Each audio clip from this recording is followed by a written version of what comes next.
On Tuesday, a small group of senators walked onto the Senate floor and introduced a bill that will quietly decide whether your Social Security check survives the year 2032. It did not make the front page. It did not lead the evening news. But if you are 40 or older in this country, this one piece of legislation, introduced on July 14, may matter more to your retirement than almost anything else Washington does this year.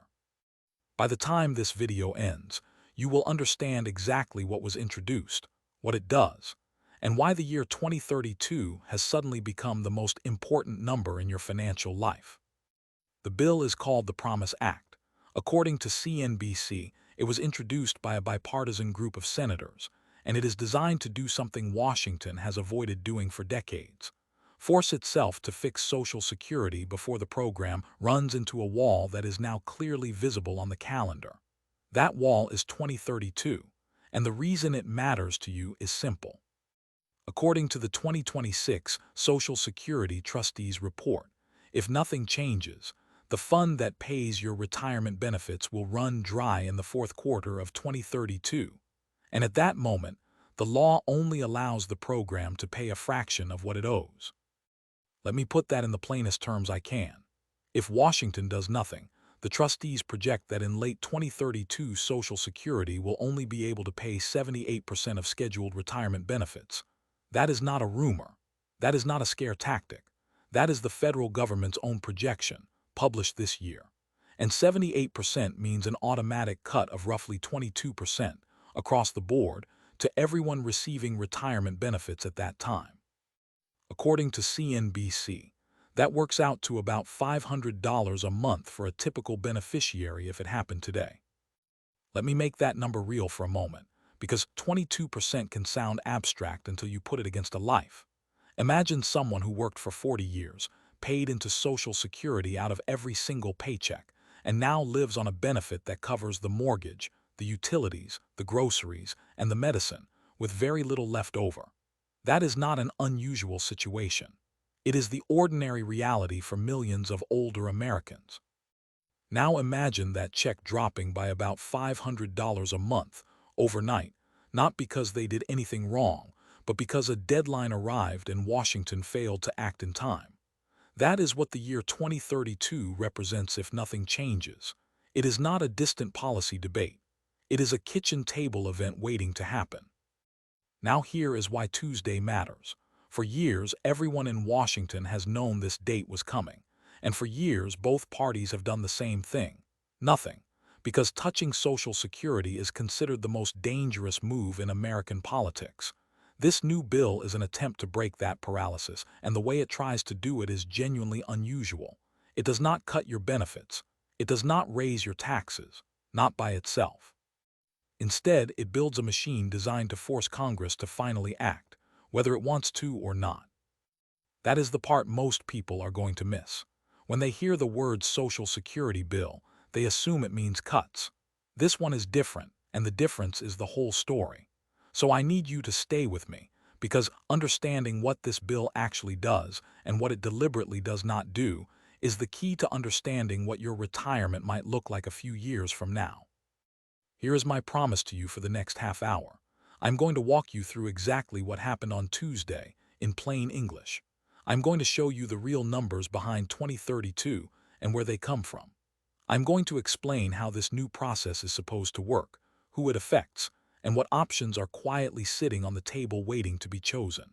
And I'm going to tell you what Washington insiders are actually saying about whether any of it will pass. Because make no mistake, the bill introduced on Tuesday does not save Social Security on its own. What it does is start a clock, and once you understand what that clock is counting down to, you will never look at your annual Social Security statement the same way again. Let me show you what was really introduced and why the timing of it tells you everything. Let me be precise about what landed in the Senate on July 14, because the details matter. The legislation is called the Promise Act. According to CNBC and CBS News, that name stands for protecting retirement opportunities and maintaining income security for everyone. It was introduced by a bipartisan group of senators, which in today's Washington is itself worth pausing on. The sponsors reported by CBS News include Senator Bill Cassidy of Louisiana, a Republican, and Senator Tim Kaine of Virginia, a Democrat, along with Senator Tom Tillis of North Carolina, Senator John Cornyn of Texas, Senator Angus King of Maine, Senator Chris Coons of Delaware, and Senator Dick Durbin of Illinois. Republicans, Democrats, and an independent, all putting their names on the same Social Security bill. That almost never happens. So what does the bill actually say? Here is the single most important thing to understand, and it is the thing that separates this from every scary headline you have ever read about Social Security. According to CNBC, the legislation would not itself raise taxes, reduce benefits, or change eligibility. Read that again. The bill does not cut your check. It does not push back your retirement age. It does not touch your benefits at all, directly. Instead, what it does is build a process. According to CNBC, the bill would direct the bipartisan, 7-member Social Security Advisory Board to draft a plan, informed by public input, to keep the program's trust funds solvent for at least the next 50 years. In other words, it hands the job of writing the actual fix to an existing, bipartisan board of experts, and then it sets up a fast track for Congress to vote on what that board produces. Think of it like this. For decades, the problem with fixing Social Security has not been a lack of ideas. Everyone in Washington knows the math. The problem has been that no one wants to be the person who proposes the painful part, because the painful part, whatever it is, costs votes. This bill is an attempt to get around that human problem by creating a structure where the hard proposal comes from a bipartisan board, and then Congress is pushed, through special procedures, to actually vote on it instead of burying it. And there is a backup built in. According to CBS News, if that advisory board does not produce a plan, the bill allows the majority leaders of the House and Senate to put forward their own base bill, and if they do not, any bipartisan pair of lawmakers in either chamber can step in and do it.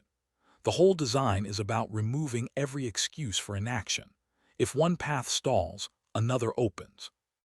There is also a long-term feature that tells you the sponsors are thinking beyond a single crisis.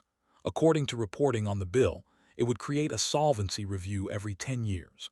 So even after the immediate problem is addressed, the same fast-track process would automatically switch back on any time the program is projected to fall short again. It is not just a patch for 2032. It is meant to be a permanent early warning system with teeth. Now, a bill being introduced is not a bill becoming law. This is the very beginning of a long road, and most bills never reach the end of it.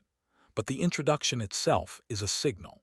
It tells you that a serious, bipartisan group has decided the 2032 problem can no longer be ignored. And to understand why they feel that urgency, you have to look at the number that is driving all of it. Slow down here, because this is the number that explains why any of this is happening at all. The number is 2032.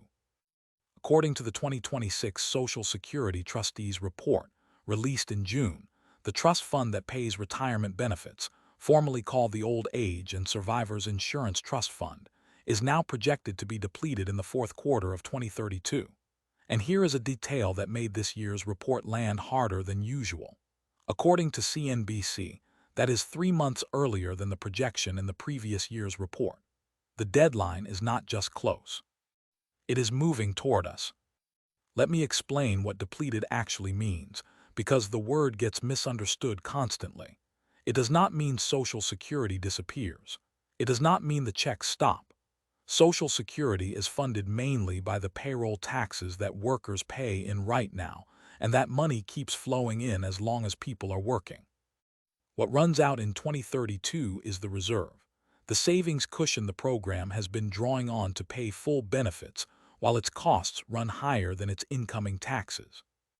So when the reserve is gone, the program can only pay out what it takes in. And according to the trustees' report, what it takes in at that point is only enough to cover 78% of scheduled retirement benefits. That is the 22% cut. It is not a proposal. It is not something a politician is threatening to do. It is what current law automatically does the moment the reserve hits zero, unless Congress changes something first. The cut is the default. Doing nothing is the thing that triggers it. Here is that cut in dollars so it stops being abstract. According to CNBC, A 22% reduction would amount to roughly $500 a month for a typical beneficiary, based on today's benefit levels. Picture that. A retiree living on a fixed income who has budgeted carefully around a certain monthly check, suddenly seeing that check drop by about $500 all at once through no decision of their own. For millions of households, that is not a trim. That is the difference between covering the rent and not covering it. And the pressure is broader than just that one fund. According to the trustees' report, if you combine the retirement fund with the disability fund, the two together are projected to be depleted in 2034, at which point there would be enough income to pay 83% of scheduled benefits. Different fund, similar story. The whole system is running a growing gap between what it promises and what it can pay. How big is that gap? The trustees measure it as the actuarial deficit over 75 years, and this year it grew. According to the report, the long-range deficit rose to 4.42% of taxable payroll, up from 3.82% the year before. In plainer terms, the hole got deeper. The Committee for a Responsible Federal Budget, a nonpartisan think tank, summarized it bluntly, saying Social Security's financial outlook has substantially worsened. One more figure to sit with. According to the trustees, the combined reserves of the two funds fell by $160 billion in a single year, down to $2.56 trillion, and the program's annual cost is now projected to run higher than its income every year going forward. That is the engine behind the 2032 date. Money is going out faster than it is coming in, the cushion is shrinking, and the date it hits zero keeps inching closer. And it is worth being clear about why the gap exists at all, because it is not the result of mismanagement or theft, despite what you may read online. It is demographics. When Social Security was designed, there were many workers paying in for every retiree drawing out. Over the decades, two things changed. People started living much longer, so benefits are paid for far more years than the original design assumed. And birth rates fell, so there are fewer workers coming up behind each wave of retirees. According to the trustees, that shifting balance between the number of people paying in and the number collecting is the core reason costs now outrun income. This is not a sudden scandal. It is a slow, predictable squeeze that has been visible for years, which is exactly why critics say Washington has had every opportunity to act and has kept choosing not to. That is the wall the Promise Act is trying to steer around, and the way it tries to do it is the part almost no one understands. Here is a question worth asking out loud. If everyone in Washington already knows the math and has known it for years, why has nothing been done? The answer to that question is exactly what this bill is built to solve, and it is more about human nature than about economics. The honest reason nothing has happened is that every real fix for Social Security involves something unpopular. You can raise the taxes going in, or you can reduce the benefits going out, or you can do some combination of both. There is no magic third option that fixes the math painlessly, and any politician who stands up and proposes the painful part becomes the target. So for decades, the safest move for any individual lawmaker has been to say the problem is serious, express deep concern, and then quietly do nothing, because doing nothing carries no personal cost until the wall actually arrives. The Promise Act is an attempt to change that calculation. Instead of asking a brave individual to propose the painful fix and absorb all the blame, it spreads the responsibility across a structure. According to CNBC, the bill directs a bipartisan, 7-member advisory board to draft the plan. That means the starting proposal does not come from one party or one senator up for re-election. It comes from a balanced board, with input from the public, which makes it much harder to turn into a weapon against any single person. And then comes the second piece, the part that gives the bill its real force. According to the Committee for a Responsible Federal Budget, the Promise Act offers a mechanism to fast-track a bipartisan solution through regular order. That phrase, fast track, matters. In the Senate especially, most bills can be delayed, buried, or talked to death. A fast-track process sets up special floor procedures that push a bill toward an actual vote, making it much harder for leadership to simply let it die in a drawer. The whole point is to remove the ability to avoid a decision. But notice what the sponsors are careful to say it does not do. According to the Committee for a Responsible Federal Budget, the act does not bypass regular order, does not predetermine a policy outcome, and does not establish a fiscal commission. That is important, and here is why. In the past, the idea of a special commission to fix Social Security has scared people because it sounds like an unelected body making cuts behind closed doors. The sponsors are drawing a clear line. This is not that. The elected Congress still has to vote. The public still gets input. Nothing is decided in secret. The bill just makes sure the vote actually happens. So what you have is a design aimed squarely at the real obstacle. Not a lack of ideas, but a lack of courage and a surplus of ways to stall. It creates a proposal everyone can share credit or blame for, and a process that is hard to run out the clock on. Whether that design is enough to overcome the politics is a genuine open question, and we will get to the skeptics. But you have to appreciate how carefully it is engineered to solve the specific way that Social Security reform has failed every time before. Now, the bill itself does not choose the fix. It just makes sure a fix gets voted on, which raises the question you are probably already asking. If someone does finally write that base bill, what could actually be in it? What are the real options on the table? Because those options are what will ultimately land in your mailbox as a changed benefit. And before we get to those, you need to know exactly who is standing in the blast radius. Let me make this personal, because it is easy to hear Social Security and think of it as someone else's issue. It is not. According to CNBC, Social Security provides benefits to more than 71 million Americans every single month. That is not a niche program. That is a huge share of the entire country, and if you are 40 or older, you are almost certainly either in that group already or headed straight for it. Start with the people already receiving benefits. Retirees living on a fixed monthly check are the most directly exposed to the 2032 date because they have the least ability to adjust. They are not going back to work to make up a $500 gap.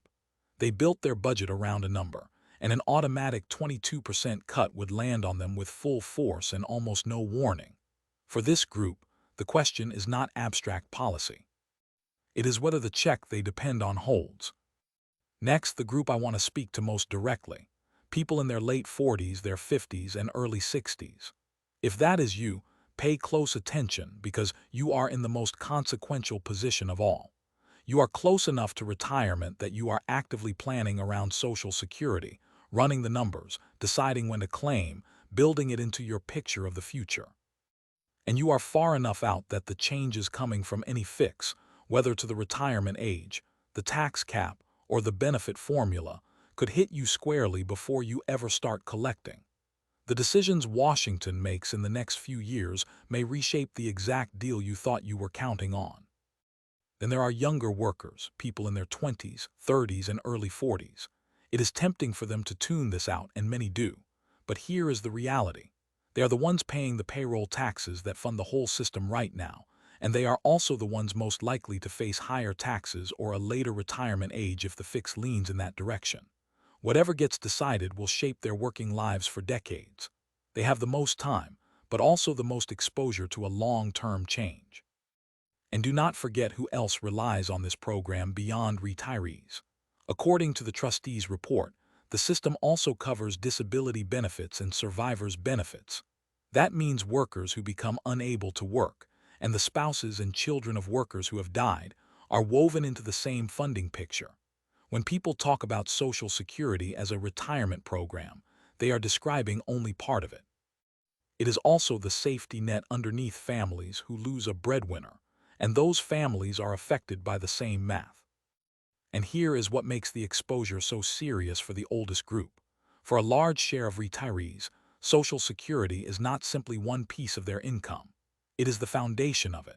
According to widely reported figures, a significant portion of older Americans rely on Social Security for the majority of their monthly income, and a meaningful number depend on it for nearly all of it. When a benefit is a nice supplement, a 22% cut is painful but survivable. When that benefit is the floor a person stands on, the same cut is not an inconvenience. It is the floor giving way. That is why the 2032 date carries a weight that most ordinary budget debates in Washington simply do not. For millions, this is not about comfort. It is about the base of their entire financial life. So when you hear about a bill like the Promise Act, resist the instinct to file it under politics as usual. The 71 million number, and the tens of millions more who are paying in and expecting to collect later, is the reason this is not just another Washington argument. It touches the core financial plan of most households in America, which is exactly why the options for fixing it deserve a careful look, because each one helps a different group and asks a different group to give something up. Here is where it gets concrete. The Promise Act does not name the fix, but the menu of possible fixes is well known because the math of Social Security only allows for a limited number of levers. I want to walk you through the main ones, calmly and without spin, because whichever ones get chosen will determine what actually changes for you. And to be clear, I am describing options that experts and lawmakers discuss. I'm not recommending any of them. The first lever is the payroll tax cap. Right now, according to widely reported figures, Social Security taxes only apply to earnings up to a certain limit, which is $184,500 in 2026. Any income above that line is not taxed for Social Security at all. One of the most discussed options is to raise that cap or remove it entirely so that higher earners pay the tax on more of their income. According to reporting, some lawmakers, including senators who have written publicly on the issue, want to scrap the cap altogether. This option raises money by asking high earners to contribute more, and it does not touch benefits, which is why it tends to be favored by those who oppose cuts. The second lever is the retirement age. The age at which you can claim full benefits has already been rising. According to reporting, the full retirement age reaches 67 for those born in 1960 or later, completing a gradual increase that has been underway for years. Some proposals would push that age even higher, on the logic that people live longer than they did when the program was designed.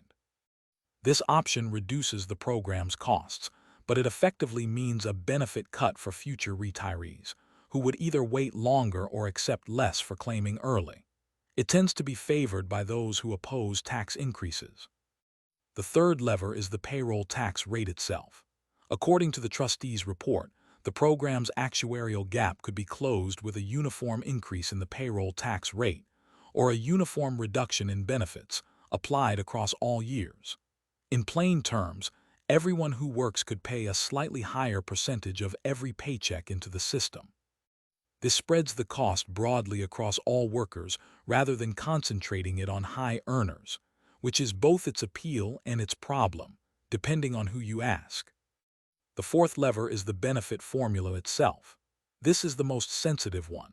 Options here include changing how initial benefits are calculated, adjusting the annual cost of living increase, or reducing benefits for higher income retirees while protecting lower income ones, an approach often called means testing. Each of these trims what the program pays out, and each one lands on a different group. This is the lever people fear most, because it is the one that most directly means a smaller check. There is one more idea that comes up often, and it is worth addressing because people ask about it constantly. Why not just have the government pay the difference out of general funds, the way it funds other things? The reason this is complicated is that Social Security was deliberately designed to be self-funding, paid for by its own dedicated payroll tax rather than from the general budget. Reaching into general funds would break that principle and add to the broader federal deficit, which is why many lawmakers resist it. It is not that the option is impossible. It is that it trades one problem for another, and the trustees measure the program's health specifically on its own dedicated funding, not on a bailout from elsewhere.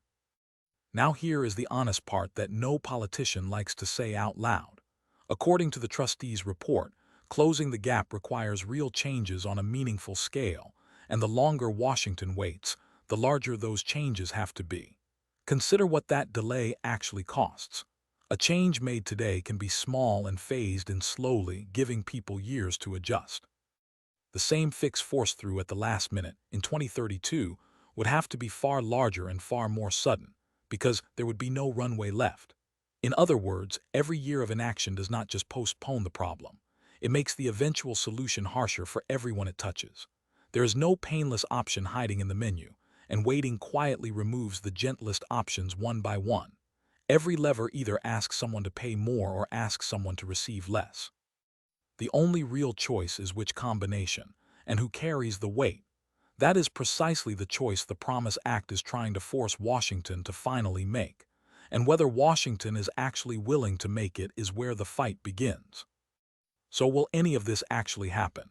To answer that honestly, you have to listen to what people in Washington are saying, and the picture is a mix of real momentum and deep, familiar resistance. On the supportive side, the fact that this bill exists at all, with names from both parties on it, is meaningful. According to the Committee for a Responsible Federal Budget, which supports the bill, the Promise Act would establish a thoughtful, bipartisan process to help Congress do its job and rescue Social Security before it is too late. That framing, do its job, is pointed. The argument from supporters is not that they have the perfect fix. It is that the current approach, endless delay, guarantees the worst outcome, and any structure that forces a real decision is better than drifting into the 2032 wall. There is also a personal dimension driving one of the lead sponsors. According to CNBC, Senator Cassidy has signaled he wants to push a major Social Security idea in his final stretch in office. Lawmakers who are not focused on the next election are sometimes willing to touch the issues that others avoid, precisely because they have less to lose politically. That can be a source of real energy behind a bill like this. But now the resistance, and it is serious. The deep problem has always been that the two parties want opposite things. According to reporting, Republicans have traditionally been skeptical of endorsing tax increases, while Democrats have been critical of any move to raise the Social Security eligibility age. That is the core standoff. One side does not want to raise taxes. The other side does not want to cut benefits or push back the age. And almost every real fix requires at least one of those. A process bill can force a vote, but it cannot force agreement. You can hear that skepticism from lawmakers directly. According to reporting, Senator Lisa Murkowski expressed doubt about the odds of passing Social Security legislation, pointing to the program's long reputation as the third rail of American politics. That phrase, third rail, has defined this issue for a generation. Touch it and you get hurt. That belief is exactly why so little has happened, and it does not evaporate just because a well-designed bill has been introduced. There is also a generational tension inside this debate that is worth naming. According to reporting from The Hill, there is a growing divide, including within the Republican Party, over how aggressively to change Social Security, with younger and older factions pulling in different directions. This is not a simple left versus right fight. It cuts across age, across party, and across how much risk different groups are willing to take with a program that touches everyone. And behind the politicians sits the public, whose nerves are a real force in this. According to AARP, a large and growing share of Americans say they are worried about the future of Social Security and are not confident the program will be there for them as promised. That anxiety cuts both ways for a bill like this. On one hand, it creates pressure on lawmakers to finally act, because voters are paying attention and want reassurance. On the other hand, that same fear makes any specific change politically radioactive, because the moment a real proposal names who pays more or who receives less, the affected group reacts, and lawmakers feel the heat. This is the paradox the sponsors are wrestling with. The public wants the problem solved, but the public also punishes almost every concrete solution. A process bill is, in a sense, an attempt to give lawmakers cover to do the thing voters simultaneously demand and resist. Whether that cover is enough is the question no one can answer yet. So where does that leave us? With a bill that is genuinely well-engineered to force action, backed by a real bipartisan coalition, running straight into the same political wall that has stopped every previous attempt. The honest assessment is that introduction is a beginning, not a victory. The value of Tuesday is that it puts a serious, specific process on the table and starts a public conversation that has been avoided for far too long. Whether that conversation produces a law before 2032 is the open question that now hangs over your retirement. And that uncertainty is exactly why it helps to remember that Washington has actually solved this exact problem before. Here is a fact that should give you some perspective and maybe a little cautious hope. This is not the first time Social Security has stared down a funding deadline. The last time it happened, Washington actually fixed it.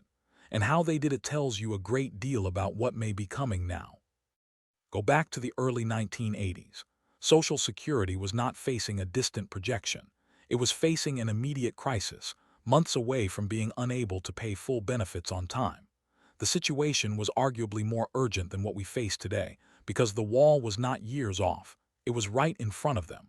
And the political divide was just as sharp as it is now, with one party resistant to tax increases and the other resistant to benefit cuts. Sound familiar? It is the same standoff, decades earlier. What broke the deadlock then was a bipartisan commission, followed by a deal signed into law in 1983. And the fix was not one thing. It was a package, spreading the pain so that no single group carried all of it. History records that the 1983 reforms gradually raised the full retirement age from 65 towards 67, the very increase that is finishing now for people born in 1960 and later. They brought more workers into the system. They made a portion of benefits taxable for higher-income retirees for the first time, and they adjusted the timing of certain increases. In other words, they pulled several of the same levers that are on the table today, all at once and in modest amounts, so that the system could keep its promise. There are two lessons in that history, and they point in opposite directions, which is exactly why this moment is so uncertain. The first lesson is encouraging. It proves this is solvable.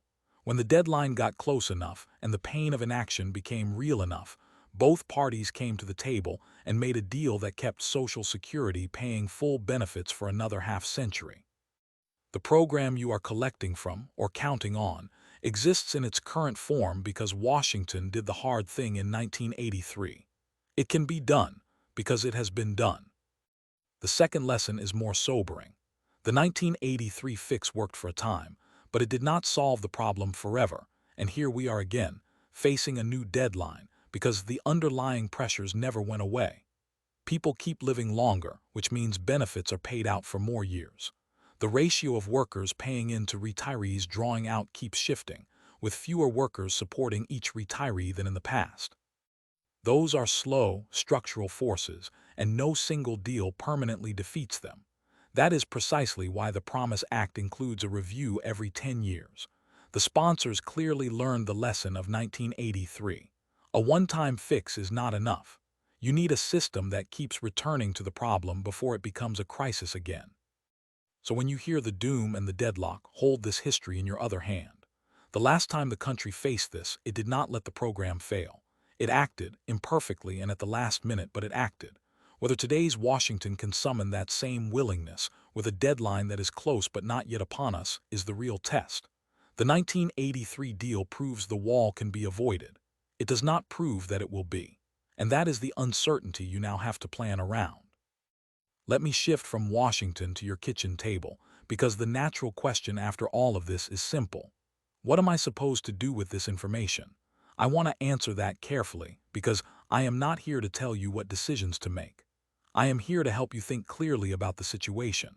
The choices are yours, and for anything specific, a qualified professional who knows your full picture is the right person to talk to. Start with the most important reframe. According to the trustees, even in the worst case where Congress does nothing until the very last moment, the program is projected to still pay 78% of scheduled benefits after 2032. That is a serious cut, and it would hurt, but it is not zero. Social Security is not vanishing. The doom framing you sometimes see online, the idea that the checks simply stop, is not what the government's own numbers say. Understanding that difference is the first step to thinking about this without panic. The second thing worth understanding is that the range of likely outcomes is wide, and that uncertainty itself is a planning fact. On one end, Congress acts in time and the fix is manageable and gradual. On the other end, Congress waits and an automatic reduction hits. Most experts consider a total collapse very unlikely, because the political pain of letting benefits fall by 22% would be enormous for whoever is in power when it happens. But the exact shape of the fix, and who it asks to give something up, is genuinely unknown right now. For people who are years away from retirement, this uncertainty is a reason that many financial professionals encourage building a plan that does not depend entirely on Social Security being exactly what today's statement says. That is not a prediction that benefits will be slashed. It is simply the general principle that a resilient plan has more than one leg to stand on. How that applies to you specifically is a conversation for you and an advisor, not a rule I can hand down from a video. For people already retired or very close to it, the calculus is different because your flexibility is more limited and your time horizon is shorter.